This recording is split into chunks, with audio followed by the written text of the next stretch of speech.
Assalamualaikum warahmatullahi wabarakatuh. Kami dari kelompok 11 yang beranggotakan saya sendiri, Alto Salsabila, Yuli Cayaningrum, dan juga Febrian Dwi Ariskia akan menjelaskan mengenai pemikiran Ismail Raji Al-Faruqi. Yang pertama yaitu biografi dan karya intelektual. Ismail Raji Al-Faruqi lahir di Jaffa, Palestina 1 Januari 1921. Dikenal secara luas sebagai ahli ilmu agama Islam dan ilmu perbandingan agama. Tokoh yang juga dikenal sebagai penganjur pan-Islamisme ini memulai studi di Collège des Frères Libanon pada 1941. Ia melanjutkan pendidikan di American University Beirut. Ia sempat menjabat sebagai gubernur di daerah Galilea yang kemudian jatuh ke tangan Inggris pada tahun 1947. Pada tahun berikutnya, Al-Faruqi memutuskan untuk berhijrah ke Amerika Serikat dan melanjutkan studinya yang sempat terhenti dan memperdalam ilmu keislaman. 4 tahun berikutnya, ia menimba ilmu di Al-Azhar University, Kairo, Mesir. Visi Al-Faruqi adalah Islamisasi pengetahuan. Ia menganggap kelumpuhan politik, ekonomi, dan religi kultural umat Islam tertentu merupakan akibat dualisme sistem pendidikan di dunia Muslim. Problem ini dapat diselesaikan dengan dua hal pokok, yaitu mengkaji peradaban Islam dan Islamisasi pengetahuan modern. Terkait persoalan ini, Al-Faruqi melihat pentingnya mengelaborasi pendidikan secara integral. Menurutnya, materi dan metodologi yang hampa itu terus memberi pengaruh jelek yang mendeislamisasikan para mahasiswa, dengan berperan sebagai alternatif bagi materi-materi dan metodologi Islam. Semangat kritik ilmiah dan kecakapan dalam bidang keilmuan membuat Al-Faruqi mengemukakan ide perlunya mengislamkan ilmu-ilmu sosial kontemporer. Aktivitas Al-Faruqi dan kepiawaiannya harus berakhir dengan peristiwa yang sangat tragis. Ia meninggal dunia pada tahun 1986 bersama istrinya Lamia Al-Faruqi dalam peristiwa pembunuhan secara brutal oleh orang yang tak dikenal di rumah mereka, Wyncote, Philadelphia.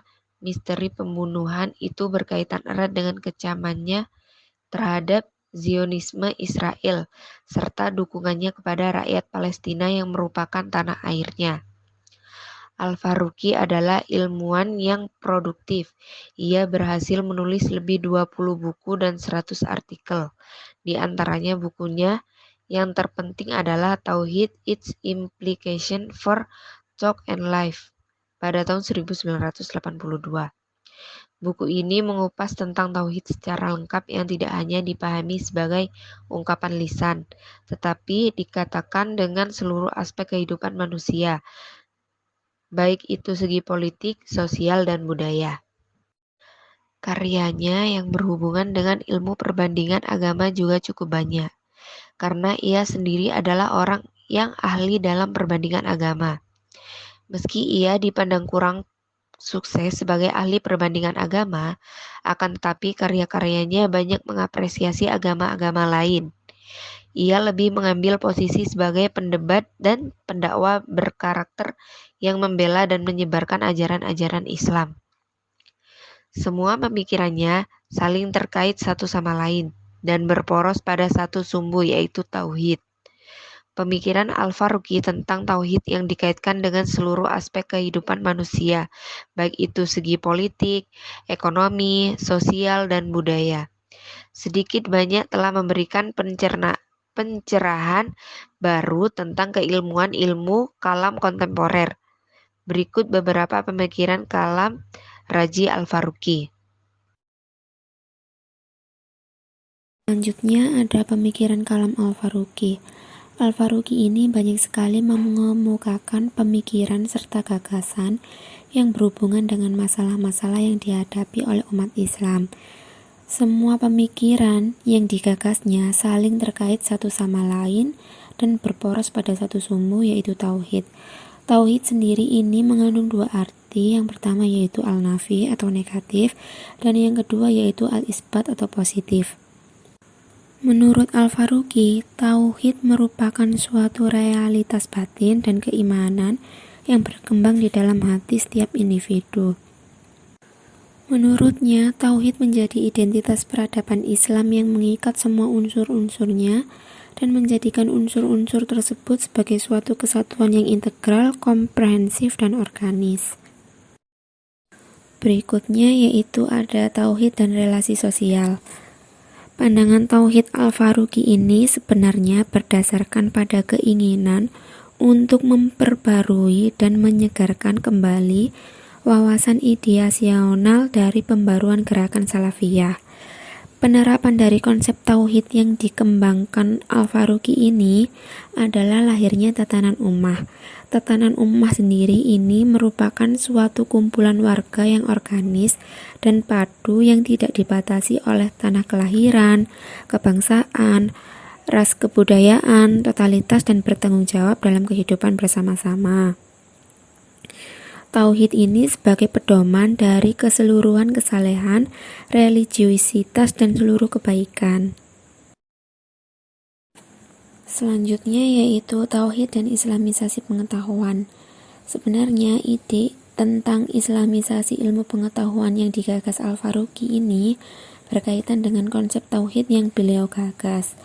Al-Faruqi mengajukan prinsip tauhid sebagai satu kesatuan kebenaran yang terdiri dari 3 prinsip, di antaranya yaitu yang pertama mengenai persoalan terhadap segala sesuatu yang tidak berkaitan dengan realitas, yang bertujuan untuk meniadakan dusta dan penipuan terhadap ajaran agama Islam. Yang kedua yaitu prinsip tidak ada kontraksi yang hakiki, yaitu untuk melindunginya dari kontradiksi dari satu pihak dan paradoks di lain pihak. Prinsip ini merupakan esensi dari rasionalisme. Yang terakhir yaitu prinsip tauhid sebagai kesatuan kebenaran. Ini merupakan suatu keterbukaan terhadap bukti-bukti baru yang bertentangan, melindungi kaum muslimin dari literalisme, fanatisme, dan konservatisme yang mengakibatkan kemandekan.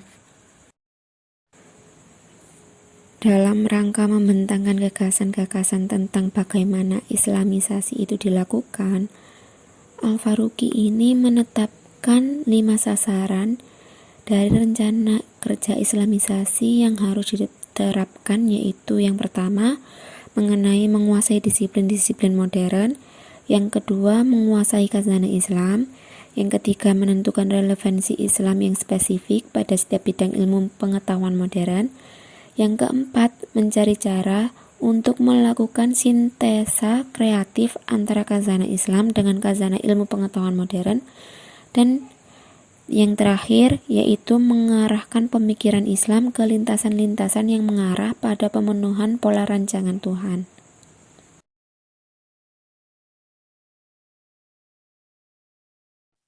Al-Faruqi mengemukakan beberapa langkah-langkah yang perlu dilakukan dalam merealisasikan ide-idenya tersebut, yaitu memadukan sistem pendidikan Islam dengan sistem sekunder, menganjurkan untuk mengadakan pelajaran wajib mengenai kebudayaan Islam sebagai bagian dari program studi siswa, penguasaan disiplin ilmu modern yang termasuk ke dalam penguraian ilmu-ilmu tersebut, penguasaan terhadap khazanah Islam yang dimana harus dikuasai dengan cara yang sama, penentuan referensi spesifik untuk setiap disiplin ilmu,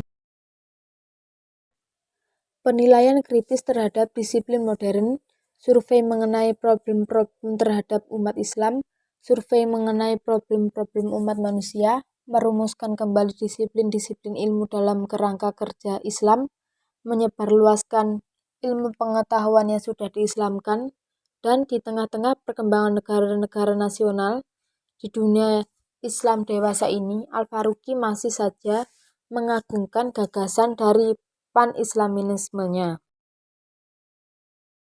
Ia berpendapat bahwa dengan perkembangan nasionalisme yang berkembang sekarang ini, yang disinyalir telah membuat umat Islam terpecah belah karena baginya khilafah ialah bentuk negara Islam yang paling sempurna.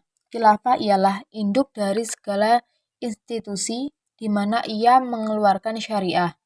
Dengan terbentuknya kekhilafahan, keragaman tidak berarti akan lenyap karena khalifah akan bertanggung jawab melindungi keragaman. Yang pertama, universalisme, di mana negara Islam tidak terikat oleh suatu tanah atau seseorang dan membatasi negara pada tanah tertentu tidaklah perlu dan tidak universal. Kedua, kedaulatan. Kedaulatan merupakan kekuatan mutlak bersama untuk menentukan serta menjadikannya sebagai ukuran puncak perilakunya terhadap mereka maupun negara-negara lain. Ketiga, kebebasan. Hakikat beragama Islam adalah menyadari bahwa kita adalah hamba Allah. Keempat, komprehensivitas, di mana negara Islam yang telah berdiri di Madinah ialah sebuah negara yang ideologis. Dan yang kelima, peraturan hukum, di mana khalifah kedaulatan terletak bukan di tangan individu, tetapi juga di tangan Tuhan, yang dimana hanyalah Tuhan semata yang mempunyai kemampuan untuk menentukan kebaikan bagi seluruh makhluk dan manusia. Oleh karena itu, tidak dapat diterima adanya pemisahan antara negara dengan fungsi kepatuhan kepada pemerintah, kemauan dan kehendak Tuhan. Dari pemahaman konsep tersebut, sesungguhnya kita sedang berhadapan dengan seorang tokoh yang sangat bersahaja dalam perkembangan Islam kontemporer, yaitu Al-Faruqi. Sekian presentasi dari kelompok kami. Apabila ada kurangnya mohon maaf. Wassalamualaikum warahmatullahi wabarakatuh.